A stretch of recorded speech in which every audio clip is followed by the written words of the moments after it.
তো আমরা সেদিন গেছিলাম ডি-মার্টে। ঘরের কিছু প্রয়োজনীয় জিনিসপত্র শেষ হয়ে গেছিলো, এর জন্য আনতে গেছিলাম।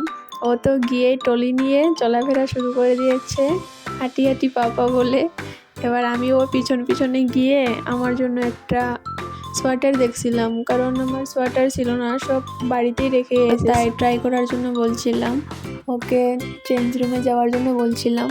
আর আমি চেঞ্জ করে চলে এসেছি, আমাকে পুরো অফিসারের মতো লাগছিল। ওর জন্য একটা চপ্পল দেখছিলাম, দেখো কি সুন্দরভাবে ডিজাইন করে দেখছে। কি জানো তো বন্ধুরা, এই মলগুলাতে কাপড়গুলো এত ভালো লাগে না, যে কোনোটাই দেখছি একটাও চোখে পড়ছে না। আমি ভাবছিলাম কিছু ড্রেস নেব, কারণ ডিউটিতে লাগে, এর জন্য, কিন্তু কোনোটাই চয়েস হয়নি। এখন আমি এদিকে গিয়ে কিছু জিনিসপত্র দেখছিলাম টলি নিয়ে, কি নেব কিছুই বুঝতে পারছিলাম না।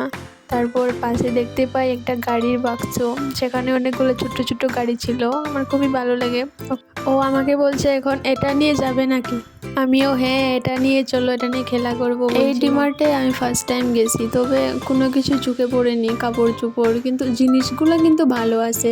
এই যে এই আতাটা, এটা ভালো লেগেছে আমার।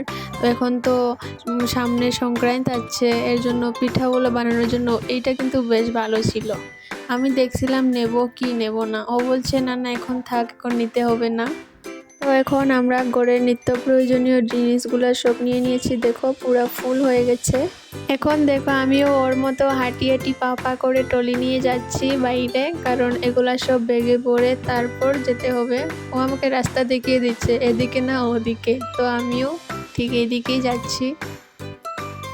এবার সব জিনিসগুলা ব্যাগে ভরে সোজা চলে গেছি বাসে উঠে আমি একটু ভিডিও করে নিয়েছিলাম, তোমরাও দেখে নাও বেঙ্গালুরুর রাস্তা। এবার ও না ভিডিও করতে গেলে ওর মুখে এই হাব ভাব চলে আসে, দেখো কি করছে।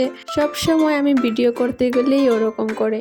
আচ্ছা বন্ধুরা, আজকের ভিডিও এতটুকুই, বাই বাই, দেখা হবে।